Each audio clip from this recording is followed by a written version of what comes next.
لا أقسم بهذا البلد وأنت حل بهذا البلد ووالد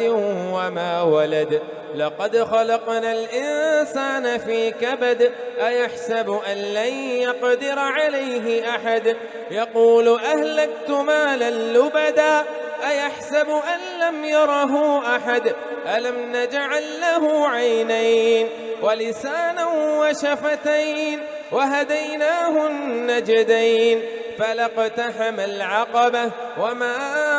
أدراك ما العقبة فك رقبة أو إطعام في يوم ذي مسغبة يتيما ذا مقربة أو مسكينا ذا متربة ثم كان من الذين آمنوا وتواصوا بالصبر وتواصوا بالمرحمة أولئك